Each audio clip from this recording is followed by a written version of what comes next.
Well, good morning, everybody. It's 10 a.m. Welcome to our program today, How to Acquire a Second Home, an Easier Option.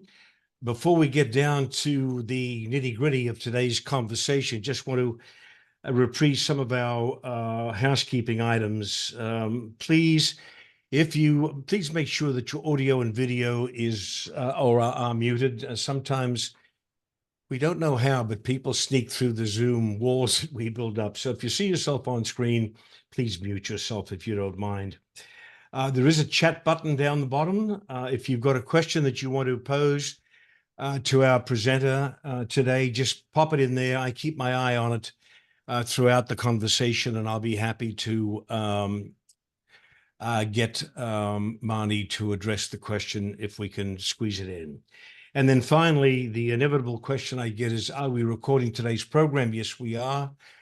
Sometime this afternoon or tomorrow morning, you will receive a LuxeStream announcement with the recording link. And please check your spam folders, because sometimes those LuxeStreams will go in there.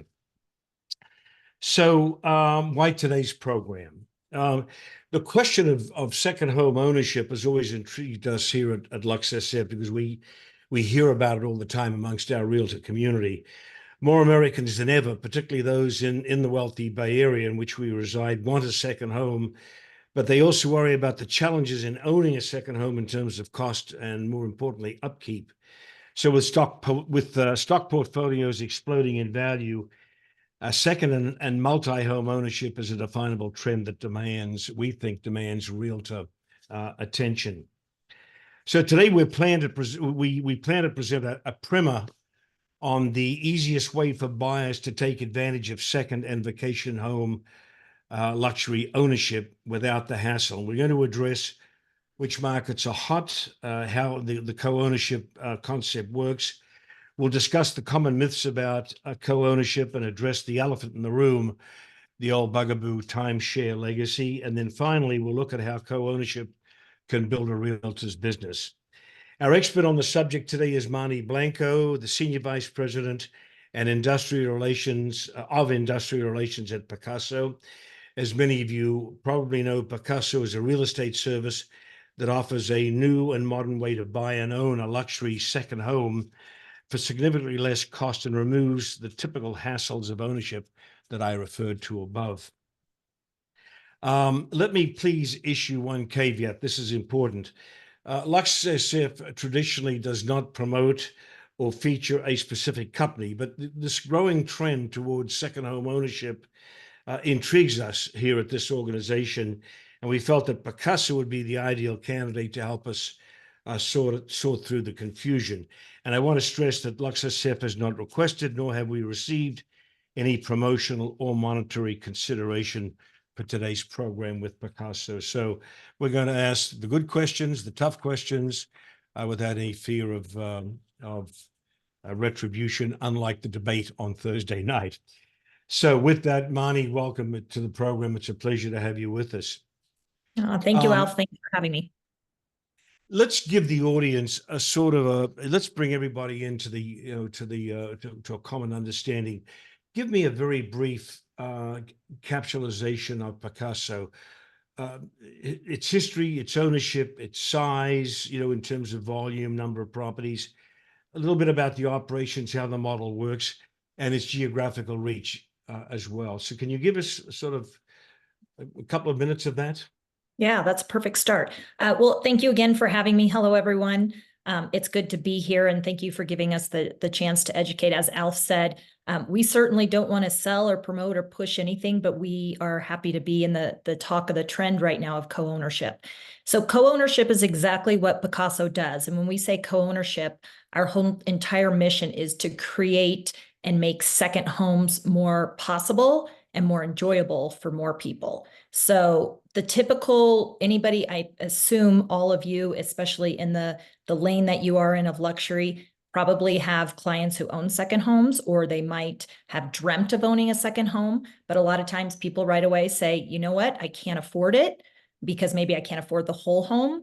Or at the same time, on average, owners only use their second homes maybe 5, 6 weeks a year. Does it make sense for me to own the whole home when I might not be using it all the time? And exactly as Alf, you said, the upkeep of the home is another challenge. So that is what Picasso set out to solve, is how do we make it affordable? And then how do we make it enjoyable? The company is almost 4 years old. We started back in October of 2020, right during the pandemic. And a lot of people would say, oh, that's a tough time to launch.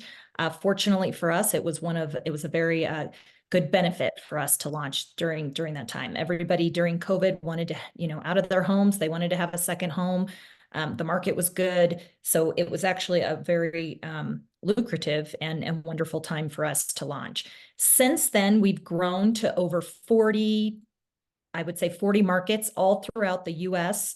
And then we also have Paris, London, and Cabo as well. So we are an international organization company, and we have owners all over the world. So some of our owners live, in exotic places. Some of them live in the US and just like to have a vacation home that they can drive to.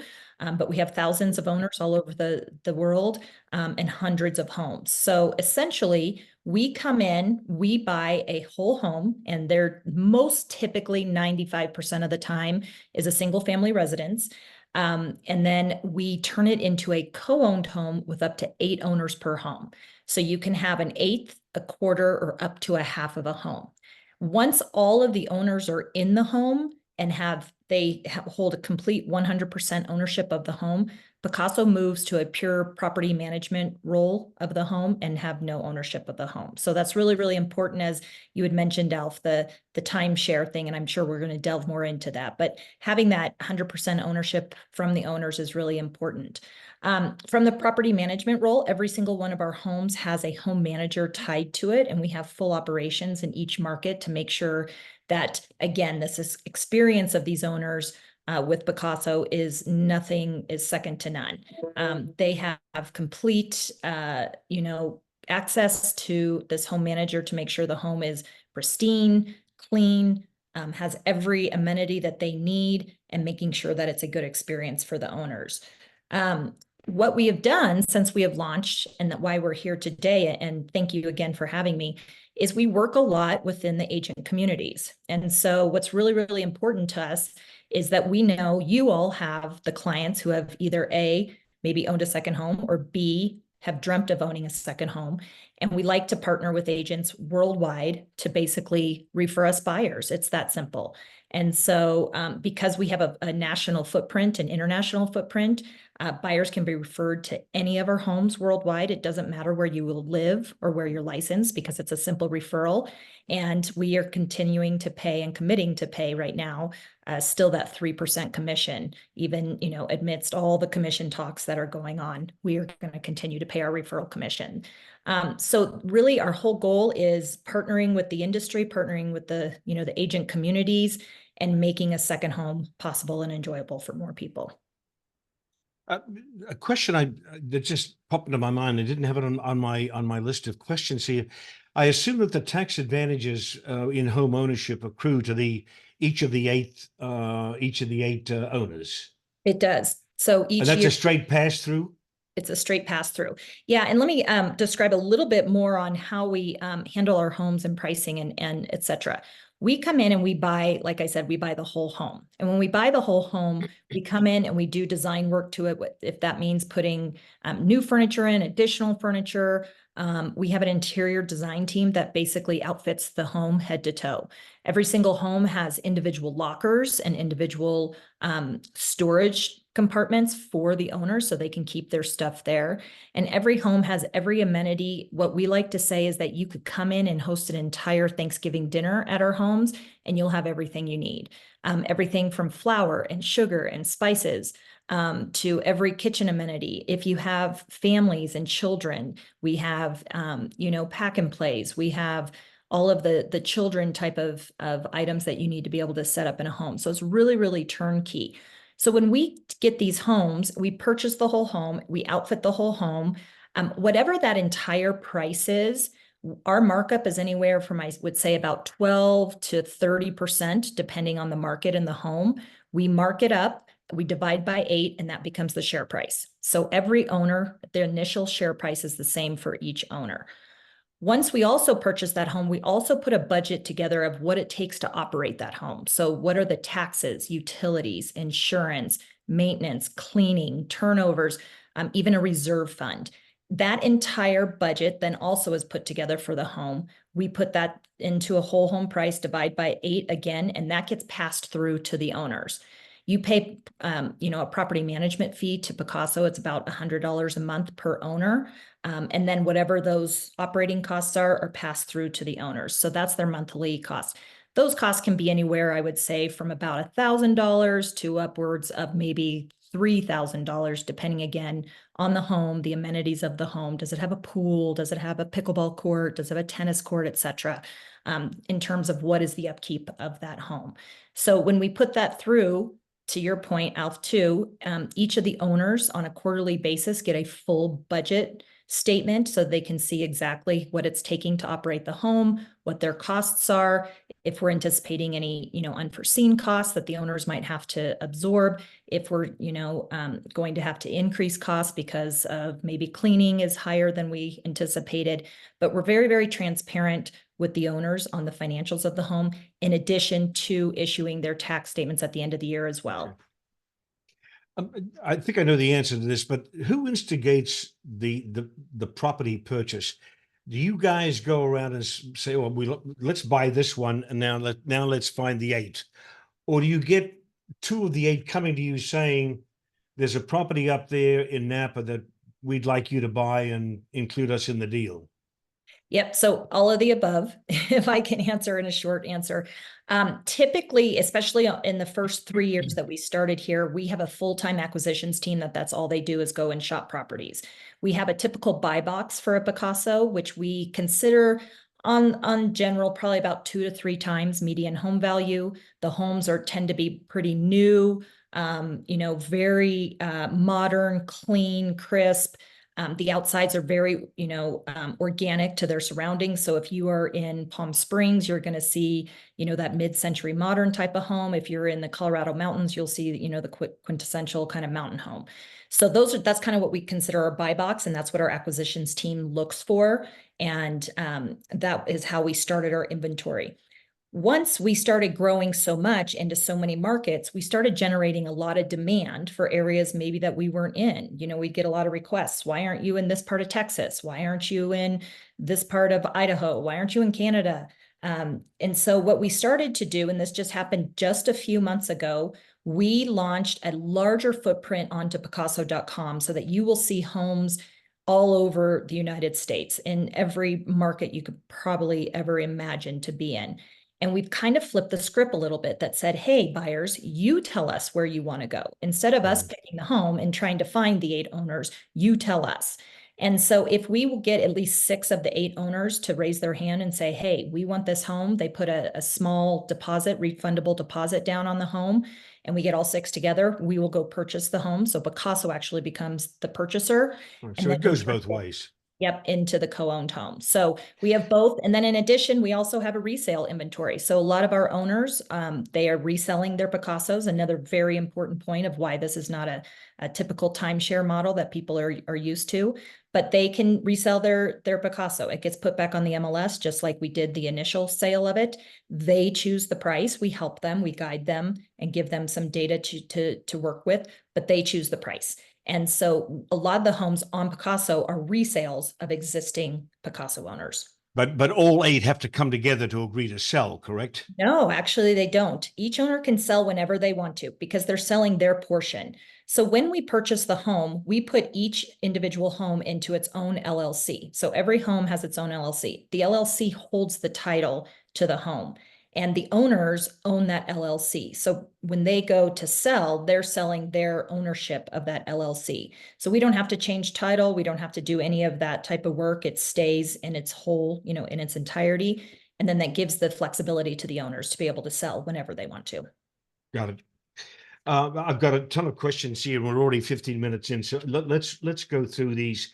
The primary audience for Picasso, is it for you? Is it the end user, or is it the realtor, or is it both? And if it is both, where are you weighting your percentages of effort? Absolutely.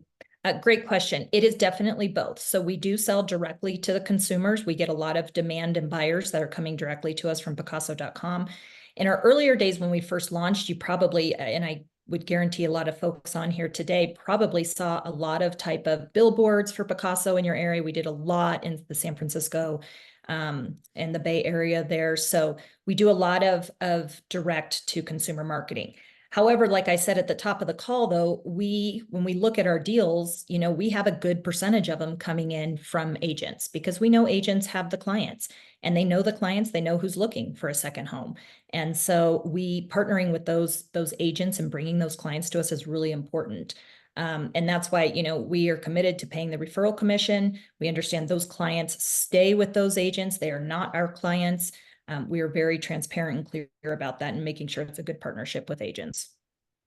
Let's profile the client of a sort of the average, if you will, client for a Picasso property, and sort of demos, and then psychographics, how they behave. What is the demography? Yeah, so I think we probably have two different audiences off the bat. When we first started, the entire goal was really to make a second home more affordable. So our founder, Austin Allison, he started his life story is very interesting. He started and lived in very little amount of means with his family. He worked with his dad, who was in construction. And he decided to own his own first home. And so that was home ownership to him has always been such a big deal. Well, then as he grew and he became very successful and creating, his own portfolio, et cetera, having a second home was his next big focus. And he and his wife thought, what? I don't know if we can afford this. They found one in Lake Tahoe, actually. And I don't know if we can afford it. And they figured it out and they, worked on it and updated it and made it just a beautiful second home. And it became more than just owning a home. It became this experience for them and these memories they were making for them. It became, a part of this lifestyle. And they thought, what? It's really important that everyone should have this option. And it shouldn't be an affordability thing. It should be that everybody can do it. And at the same time, they're looking around Lake Tahoe at all these second homes that are just sitting empty. And they're like, this is not a good model. This is not a good model for these homes to be sitting empty. It's not good for the communities. And it's not good for these buyers who wish to have a second home. So the original audience that we focused on was trying to make it more affordable to more people.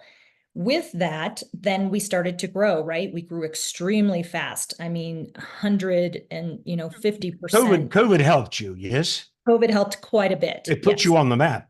It did. It very much put us on the map. And so we launched actually in Napa. And so I'm sure a lot of you might be familiar with the area being so close to the area.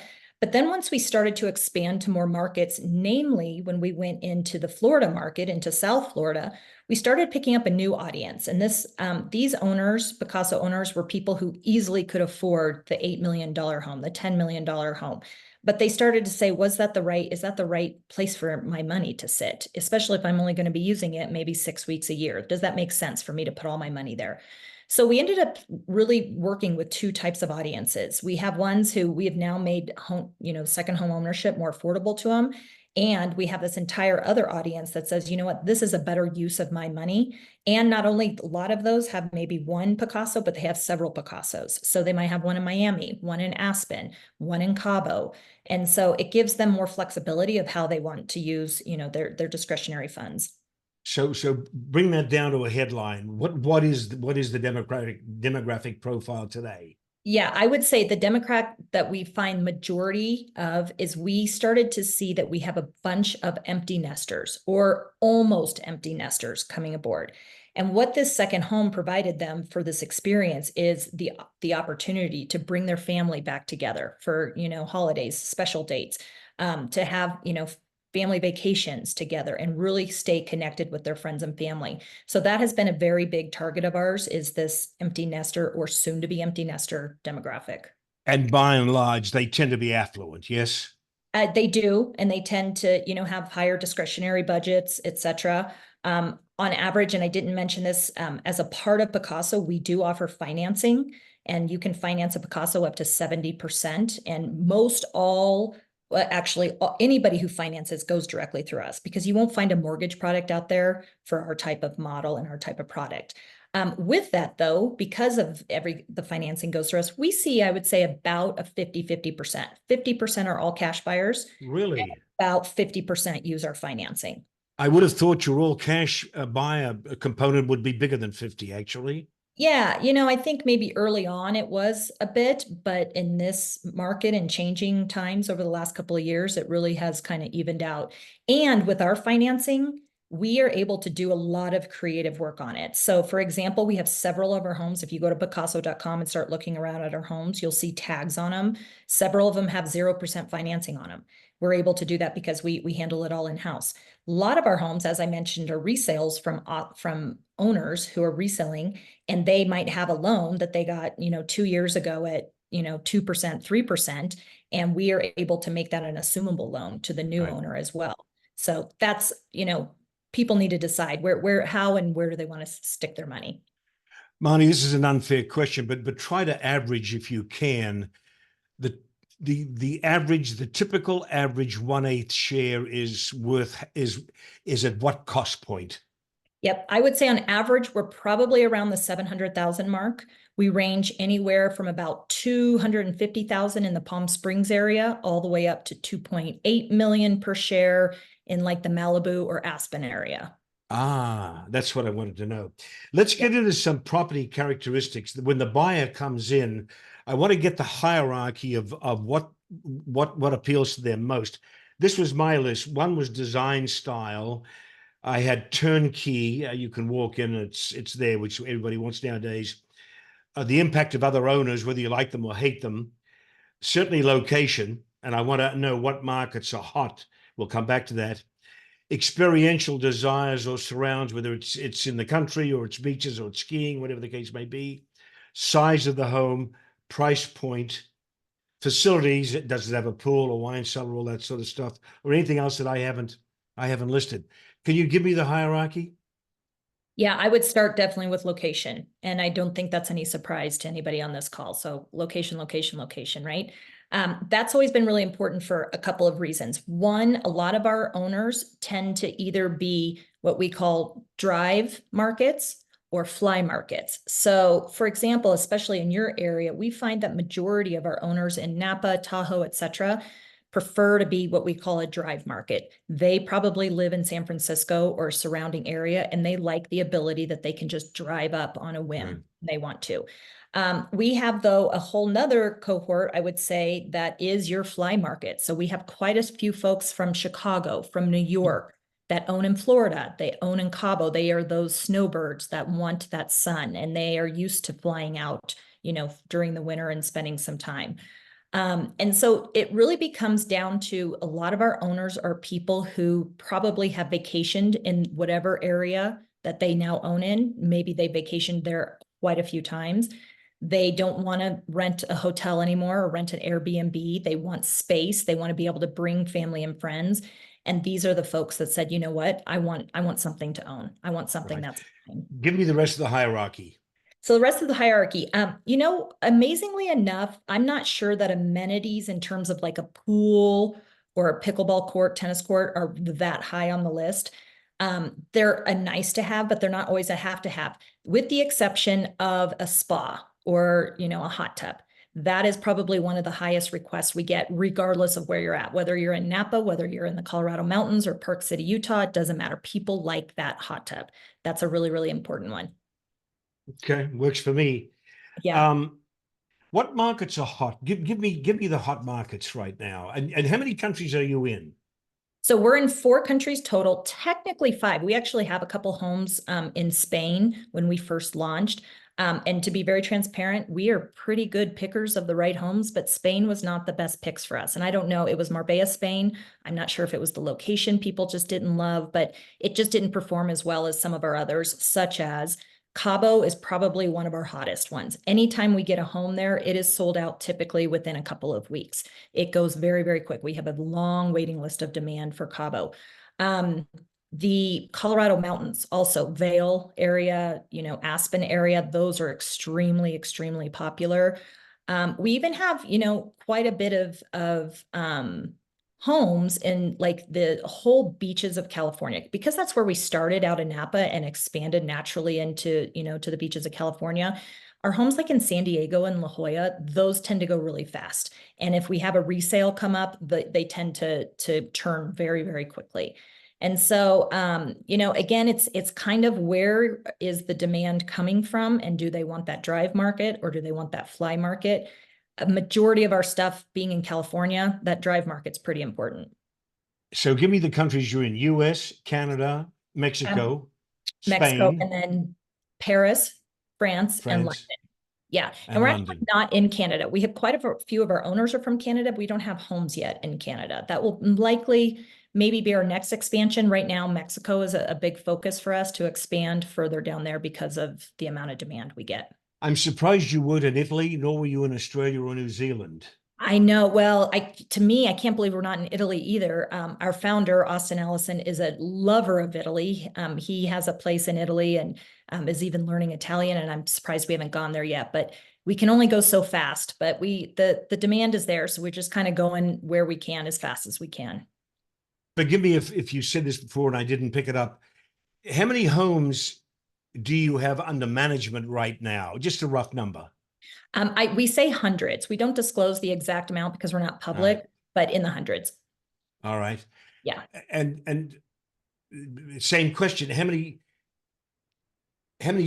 buy transactions have you done over the course of the 4 years? Yeah, and that's in the thousands. So if you take it, you have hundreds of homes, each home effectively is 8. Although you can own up to a half of a home, I would say we only have a handful of owners that are quarter owners and maybe just a handful that are half owners. Majority of our owners are 1/8 owners. All right. So again, if there were three, when your purchasing team goes out, if there were three criteria that the boss said, if they don't meet these three, I don't want to hear about it. What would the three criteria be in sourcing the property? So number one, location. Number two, price. And so we do have this kind of sweet spot. Like I said, on average, we're probably around that 750,000 average share price. We have this sweet spot, I would say, probably closer to around the 500,000 mark. So if we know we can buy the home, we can outfit it, we can design it, and then we can hit that sweet spot of that price. That's probably So number two. purchase price is in the $4 to $6 million range, rough. Exactly. Exactly. Okay. Yep. Yep. Let's. I want to hit a couple of elephants that are always in the room, lingering in the room. The first is this whole timeshare concept and the confusion that I assume applies to you, that people say, oh, Picasso timeshare. I'll be honest with you, it's the first thing I thought of when I heard the name. It Give me is. the Yep. differences, please, and let's get through this, relatively unscathed. Yeah. So you're absolutely right. That's the first question we get is, oh, this is a timeshare. It's not a timeshare because of the 100% ownership that goes to the owners, and Picasso doesn't hold any ownership in the home. And so, people always say timeshare, easy in, hard to get out, and we're probably the exact opposite. We allow our owners, as I said, to sell at any given time. They don't need to have No roadblocks. You put no roadblocks up. The only one we do, and this one is even flexible, I would say, so it's maybe a rubber roadblock that you could bust through, is we do ask them to hold their share until all shares of the home are sold. So if we haven't sold all initial shares, we ask them to wait until that's the case. If for some reason, though, we might have a home that we had a hard time selling all 8 initial shares and an owner wants out, we still work with them. It doesn't happen very often because our owners typically hold on to their shares for longer than that. But we want to make sure that this is a flexible ownership model for the owners. So that is the first and most primary point of not being a timeshare. The biggest thing too is, let's say Picasso goes out of business. It does not hurt the owners of their Picasso. They own it. Granted, they'd have to find another company to manage it and to property manage it. And quite frankly, even if they wanted to do that while we're in business, they have the rights to do that. So there is voting rights among all the homes. The owners can get together, and if there's a majority vote, they can decide, hey, you know what? We don't want Picasso to manage our home anymore. Like a quasi HOA. Basically, yep. So it's very, very different from a timeshare on that perspective. in that it's that ownership aspect of it that really makes it different. The other portion is the scheduling. So that is the second biggest question we get is, great, I have a Picasso now, how can I use it? Well, per 1/8 ownership, you can hold 6 reservations at any given time. And it's kind of a rolling reservation system. So let's say I have 6 reservations on hold. I go and stay at my Picasso this weekend for, say, 3 or 4 days. Another thing, it doesn't have to be a week. A lot of times, with timeshares, you own week number 13, 23, and 42.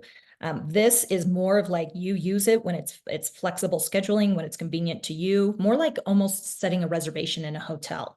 But within those 6 reservations, I go and I stay this weekend, I stay a few days and I come back and now I only have 5 reservations on hold. I can go book another reservation. So I'm always holding 6. Within those 6, you can always hold a special date or a holiday, and just one at a time until you use it. And once you use it, you can go book another one.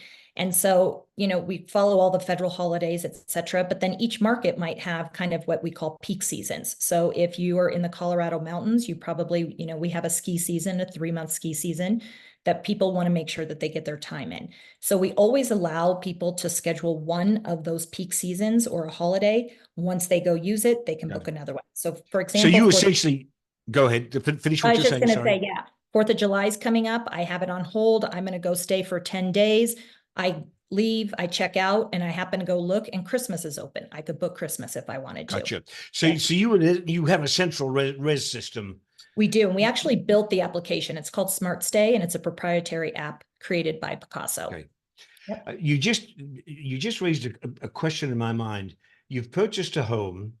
You've only got 3 people who want to come in at this point. Yep. There are 5 slots left standing. Do those 3 come in and take their share of the home, and Picasso holds the other 5 until they're sold? Correct. Yeah, we try to get, I would say, at least 6 owners in before we open up the scheduling app so that it's more fair and equitable for everyone to get their time. However, though, we might exactly have that scenario you just described in which we haven't sold the other 5 shares, and we don't want to stop the owners from coming in. So we'll open it up, we'll let them grab their time. Picasso will also grab time on it as well because we need to be able to show it, for new owners potentially coming in.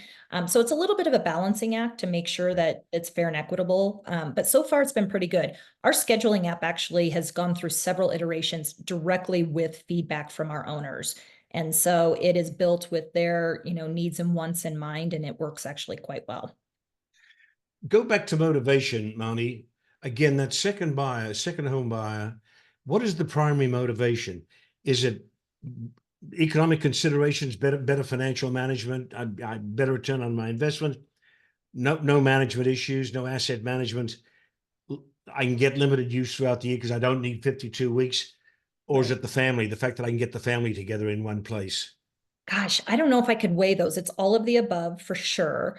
I do think one specific item is, at this time, we don't allow our owners to rent their homes or lease their homes. So it is for their personal use. Of course, they can gift it to family and friends, et cetera, however they wish.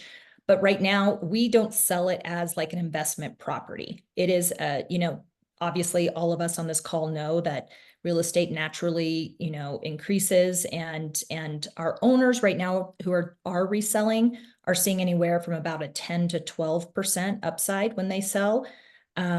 So it naturally has that, but we don't guarantee it, we don't promise it, and we don't allow rentals. Now, with that, we have to have a lot of our owners say, wait, hold on, I want to be able to rent this. I can't use even my full 6 weeks that I'm getting, and I want to have that option. And then we have a whole kind of other group that says, absolutely not. I love that there's only up to 8 owners in this home. I don't want any other people in this home. And so it's something that we're going to probably start testing a little bit per market. Every market's a little bit different. Some of them don't even allow, short-term rentals. So we have to, abide by policy first. But we're going to probably test it a little bit and see, like, hey, this is a new home. It is available for rental. It's a part of the model, and see how that goes. And that's something that we're going to have to kind of work through. I assume that because location is the primary consideration in how you purchase, that property appreciate, you're in resort areas, you're in areas of demand. Yep. I assume therefore that that there is an uptick in appraised value over the course of the years. Overall, in the 4 years you've been in operation, have you had, generally speaking, increased values, or have you had some bad dips? I would say overall definitely increased. I mean, I can't say every home has come out on top, but generally absolutely increased. All right. Let me address the other elephant in the room. You raised it, rentals. I had a couple of realtors write to me this week and say, hey, up in Sonoma, the citizens don't want Picasso homes on their street. I had another realtor say there's a problem in San Diego now where somebody's complaining about Picasso. Do you, in fact, allow your homeowners to short-term rent through Airbnb, Verbo, et cetera? So we do not allow, and that's in the operating agreement when they purchase their Picasso that they sign on to is there will be no short-term rentals. But you're not policing. We're not policing. No, that's true. However, though, they would have to open up the scheduling app to them because the scheduling app also provides access codes. It would be quite difficult. I think it would be a lot of management, I should say, to to cheat. cheat it. Yes. With that, yeah, when we first started, like I said, our first homes were in the Napa Valley area, and St. Helena and Sonoma. And so we did have some opposition from owners in that area. They were actually very clear that they love having homes empty, sit next to them. They don't want people in there. And they don't care if it's one person, two people, or 50 people. They love having them empty. And we said, that's great. We don't believe in that. We don't believe it's actually good for your community. St. Helena is actually an interesting example that community hasn't grown. And we think that especially with our type of owners, that's very different from an Airbnb, very different from any type of VRBO, Verbo, is that they actually have ownership, which they love and they appreciate. And they are a lot of times a part of the community. They know the local pizza joints they like to go to. They know the markets they like to go to. They've been coming there for years and they know the community better than, a lot of people. And so it's just been an education type of thing. A lot of those signs literally say Picasso is a timeshare, stop Picasso. We, by the very legal definition, are not a timeshare. We don't operate like a timeshare. We only have up to 8 owners and sometimes less than that per home. And so it's been an education thing. That's actually has gone, okay. A lot of those signs have come down in Sonoma and the Napa area. A lot of them have, they just needed to see that we weren't coming in and doing anything nefarious. We were, being on the up and up. We were being transparent. We were being good community neighbors. Every one of our homes and our owners, they sign a good neighbor policy when they own as well. So we have kind of rules and regulations that these homes aren't meant to be for, large parties that go in the middle of the night, et cetera. So we try to be good citizens in that realm. Look, let me throw you a tough question and do the best you can to answer it honestly. 100% of transactions in the 4-year period, what percent have you had that have been unhappy transactions? Oh, goodness, that's a great question. And let me throw a rider on there. How many times have you been sued by homeowners? I don't know if I even know that number. I can literally say I can count on one hand how many unhappy owners we've had. And those are ones that, for whatever reason, there was nothing like maybe to the model. They just decided they didn't want to be in that area. They didn't want to be in that home. Okay.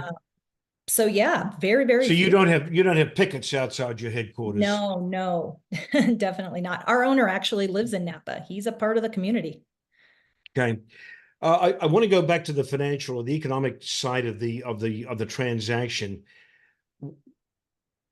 What percent of your clients sell rough over the course of their ownership of the property? Yeah, so that's a great question. When we first started, very, very, very little. Like I would say, even up until the last year, we really hadn't had much of any resales. Now we have quite a few resales. And when we say resale, we have to kind of be a little bit careful. Some of them are transfers in that our portfolio grew quite a bit over the last few years. And they're like, what, we love this home, but now we want this one. We're going to move from this one. I was going to ask you, they're trading up, they're not trading down? Yep. And for a long time, we don't offer it anymore, but we did have for, I would say, the first 2.5, almost 3 years, we gave owners within the first 12 months the ability, and if they purchase, then they're still grandfathered into this, the ability to swap into any other property within the first 12 months of owning. So if they found, they bought a home and then all of a sudden we added another one to inventory that they liked better. If it was more expensive, they would simply pay the difference. If it was less expensive, we would credit them back that difference into their expenses, to their operating expenses. So how long does the traditional owner own for? I would say right Average. now, on average, probably 2 to 2.5 years. I would And have we're, thought a we're little still longer than that. relatively young though, That's right? right. You're So 4 years old. Yeah, we're only but 4 years old. So good. we've got limited data to work on right now. All right. Let's talk about wins and losses. Mm-hmm. Where you've been remarkably successful, you're talking to a PR person, let's say, and you want to stress, the wins. Where Absolutely. has the success been for you? Then I'm going to come back and ask you, where have you failed? But let's start with the wins. Yeah, off the top of my head, one of the very, very early wins we had was in Aspen, Colorado. And this was actually a little bit of a scary step for us. We were trying to stay in that, that 700,000 kind of mark for a share price. And we came into Aspen and we found a home that our share price was going to be 2.6 million. And that was scary, that we're like, we're not sure per share. Per share. 20 million. It was a 20 million plus dollar home. And so that was a leap for us, a really, really big leap for us. It's one of the quickest selling homes we've ever had in the portfolio because you can't find a home for $2 million in Aspen, period. In Aspen. And so what happened is we decided, we took the leap, we put it on the market, and within 1 week we sold all 8 shares and had a running list for about another 8 to 10 owners. And so we bought another one right afterwards. So that was actually a pretty interesting learning for us. And every market is so incredibly different. I mentioned Marbella, Spain, we thought was going to be a home run. It really wasn't. The homes were amazingly gorgeous, just probably not the right location. Why not? You know what? I think they weren't close enough to the water, is what they were on golf courses. And like I said, just amazing, beautiful homes. But I think some markets demand water. And that's one of them. That's good point. Good point. Mm-hmm. So when the seller sells, the primary reason for selling is what? Death, divorce, taxes? I don't know if we have a primary reason that we have found so far. Okay. I think we're still learning because we're kind of new in the resale arena. But some of them, I think it's really varied across the board. Marnie, as an organization, hardcore, just operationally thinking now, and even philosophically thinking, what have you learnt by trial and error? What have you changed by trial and error? What were the surprises? Because I'm actually fascinated. 4 years, you're still a teenager. Yeah. Oh, absolutely. Absolutely. Yeah. Goodness. As a startup, you learn so much literally every day. We are testing things, trying things literally every day. During kind of the height of the market, we thought, well, we're growing so fast. We were, like you said, COVID was a blessing for us. The market was doing well, and we thought we could just turn on all the markets all at once. And we learned quickly you couldn't do that. We really needed to be very diligent about which markets we were going into. We needed to have enough inventory. We needed to match that with demand. And that has been the biggest learning. And we're kind of on phase 2 of that now. As I mentioned, we've turned on a lot of homes through Picasso.com. Anybody can go and look, and you'll find, thousands of homes on Picasso right now. And we're trying to say, okay, let the demand now lead us instead of us leading with inventory. And that's been another big learning exercise, because what we found is we might have a really, really hot area. Take like 30A, for example, in Florida. We had so much demand in 30A. Well, we get a lot of people coming in, but we have one person who loves this house, one person who loves this house, 2 people over here that love this house.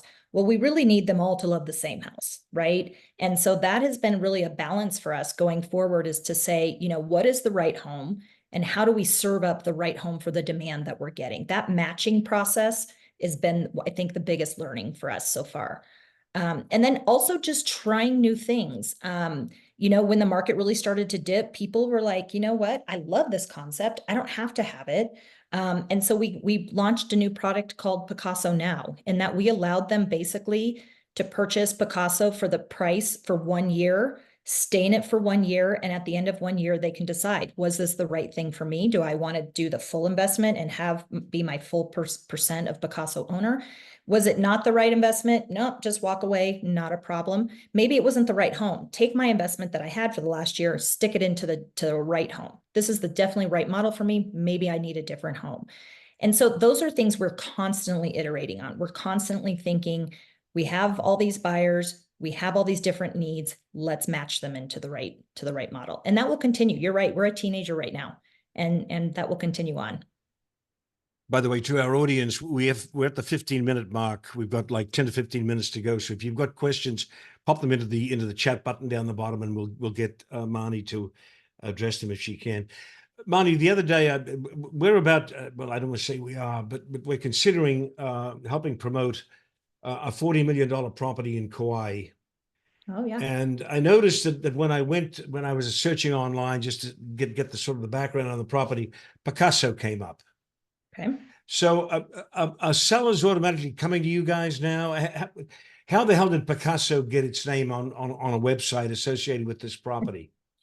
So that's a great question. Sellers do come to us. So we also have what we call a sell down type of model. And we know a lot of second homeowners out there, and I'm sure a lot of you do too, that have these homes and they don't use them. We know this by nature, they don't use them all the time. And they're like, you know what? I don't know if I want to have this whole home anymore. Does it make sense? But I love it and I don't want to let it go. So what they do, if it fits our buy box, they come to us, we look at it. And if it's a home that matches our buy box, they can say, hey, I want to keep an eighth, a quarter, or a half of the home. We then purchase the home from them, turn it into a Picasso, and find the other owners, and they maintain the ownership that they have. It's a great option for a lot of these second homeowners that want to have some flexibility in that home and don't let it sit there. A lot of these Hawaii homes, like you said, are in that realm. But what's tricky about it a little bit though, too, another learning is these owners have to be really flexible because we're going to come in and Picassoize it, as we say. We might change design, we might change, art, we might change some furnishings, etc. And they need to be okay with that, and that they're kind of giving up their full ownership of it. And they now need to be just a flexible owner that can come use it, with maybe a couple other folks. So it is a nice option though, especially for agents on here who might know those folks who are these people who own second, third, even fourth homes. A lot of them, this is a great model for them to sell. Right. That's good segue. I want to spend the remaining time, if we can, on the Realtor. Outside of the 3% commission, why are the realtors coming? And by the way, how many realtors, can you give us sort of a rough number as to how many realtors you've transacted or you've dealt with? Yeah, I would say about 30% of our transactions are tied with a realtor. And so what we try to do is we try to make it very, very easy. And what we tell agents, our homes are yours to sell. You can go on to Picasso.com, you can take our photos or videos, you can promote it. Our homes are yours to sell. When you bring a buyer to us, it's just a simple referral. So we match you and your buyer to someone on our sales team. You say, tell us about your client. What are they looking for? And our sales team really handles everything. They handle all the entire transaction, the paperwork. They know the home, they can schedule the tours, etc. So the agent really does very little. It's really it's a referral fee. It is a referral. That is simply what it is. Now, of course, we know a lot of agents are very close to their clients. They can stay as involved in the transaction as much as or as little as they want. That's up to them. But in addition, we provide all the resources for agents. So if you go onto Picasso.com, we have an entire marketing toolkit that gives you everything from emails to email scripts, texting scripts, social media assets, flyers, website design guidelines, so that you can promote Picasso. In addition, when you sign up, if you go to Picasso.com in the upper right corner, you can create an account. As an agent, you will be given a unique referral link. And this unique referral link helps you, not only you can take all of our assets, all of our resources, And, hey, ask your clients, have you ever thought of owning a second home? The worst they're going to say is no, but it gave you a reason to reach out to them. But they might say yes, and this might be a good model for them. But in addition to that, we know that agents want new business and they want to grow into more business. So this unique referral link that we give you, we teach agents to basically take our photos, take a video, go stick it on social media and say, look at this home. Are you interested in it? When they click on it using their unique referral link and come into Picasso, that link follows them throughout the whole site. So if they Right, I inquire got you. on anything on our site, they're connected to that agent. So it becomes a book of business for that agent as well. And then So you now cut the sale goes through, you cut the 3%. we cut the 3% directly to the agent. Yep, Got it. exactly. It's a strange question. The Bay Area, particularly down in Silicon Valley, can be very, very snobbish. I mean, there's old money and new money, and the new money can be equally as irrational and burdened with snobbery as old San Francisco money is. Is there a sort of a snobbishness about let's call it fractional ownership in a sense? Do you get people saying, I, I either have the whole thing or nothing at all? We do, absolutely. And what we have seen though is that trend is kind of starting to die. And that's really primarily why we use the word co-ownership. The word timeshare is an ugly word. Nobody likes that word. Fractional ownership even has a little bit of a negative Hmm. connotation to it. Agreed. And so really, we've really focused really hard on changing that thought into co-ownership and really highlighting the benefits of it. We absolutely have buyers that come in and they're like, nope, I want the whole home. And we're like, that's great, but we're not the model for you. Go purchase the whole home. It's, that's absolutely up to you. But the majority of people really, really love our model. They're like, and what we're really doing is not necessarily anything new. There has been kind of DIY, fractional co-ownership forever. You get together with your friends or family because you love this home and you're like, let's all own it together. And what happens though, a lot of times is that gets messy because you have Uncle Tom over here wants to sell and nobody wants to allow that. Or somebody wants to change something in the home and they're like, well, who's going to pay for that and who's going to manage it? And it becomes kind of a messy model. Well, what we've done is we've just modernized that and we've made it simple and we've taken care of those hassles and solved for them. And Got it. so people really love the model. It's just something that, once they learn about it, people have to learn about it and understand it. They love it. And the generic trends are in your favor. I mean, I'm thinking the same issue with fractional ownership and card usage on private jets. I mean, that business Yeah. is certainly expanding as well. Not everybody needs a G7 Yeah. with that carrying cost. When an agent relationship goes bad, either on your part or on their part, where are the pitfalls for the agent? Where does it go bad? Honestly, I'm not sure if I've had a bad turn on ours. Some agents, I would say that the only place I can find is some agents claim that they brought us a buyer and we don't have record of it. We don't have, a referral agreement. And that can get a little dicey because they're like, and so really at that point in time, we just go back to the buyer and we say, hey, tell us, is this your agent? If they say yes, absolutely. We add them to the deal. They get paid the 3%. It's that simple. If the Got it. buyer says no, then we're like, we kind of say, sorry, agent, we have to go based on the buyer's word. You said I think 30% of your transactions are through realtors. Are we allowed to convert that to a number? Yeah, well, it depends on, I would say it's about 30% per month. So it depends, we might do 20 deals a month. We might do 50 deals a month.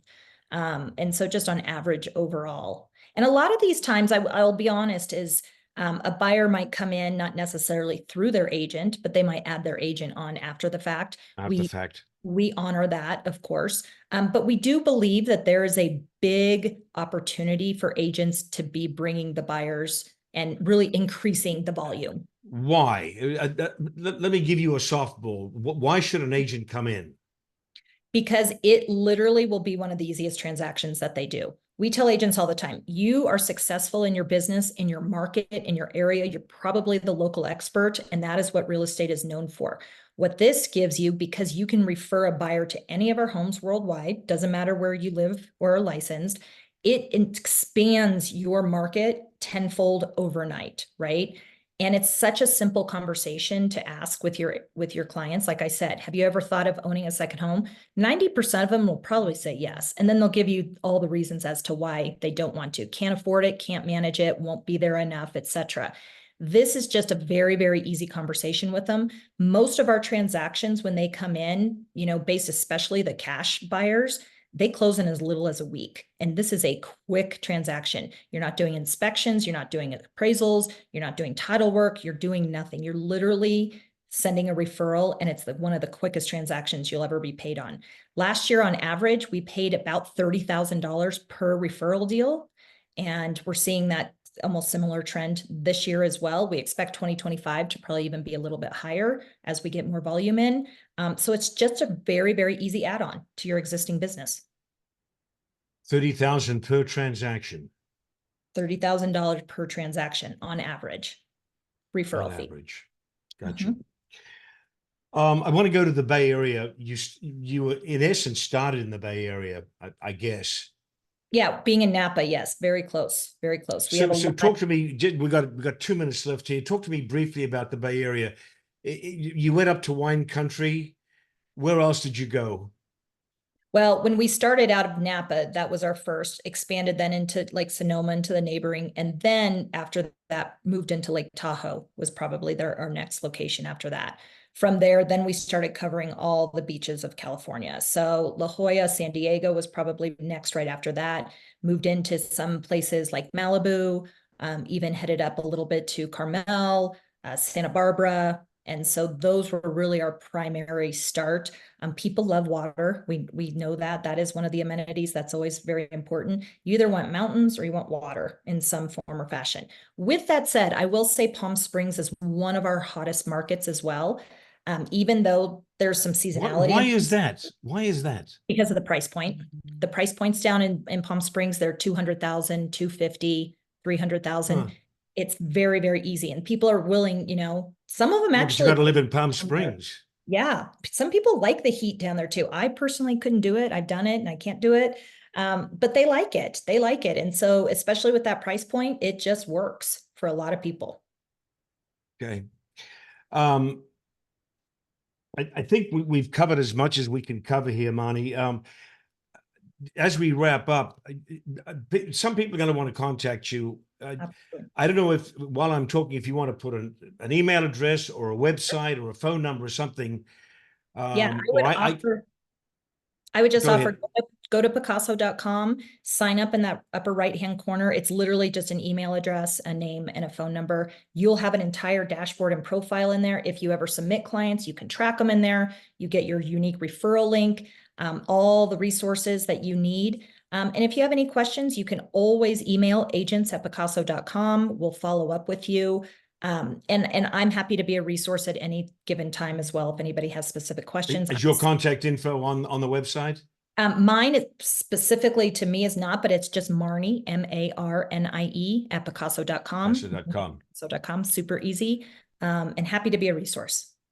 The derivation of Picasso, is it Casa, the home? Is it Picasso, where did that come from? Where did the name come from? It actually is the third name of the company. The company started out, I think at first as Niner Homes, then it went to Barcata, and then it transitioned into Picasso. Picasso, obviously the artist, we all know Picasso. Right. There's a little bit of a play on words. Wouldn't you love to own a Picasso? Everyone would love to own a Picasso. Right. And his style, his fluidity and modernism of his style kind of matches ours. And so it just became, Picasso. But of course, we spell it different, Pacaso. And yeah, it's been a fun name. I actually plowed through your website and spent some time there. And if it's to be believed, I felt that there was a cultural imperative that said the homes have to be perfect in sort of style and deliverability. That was what I found impressive.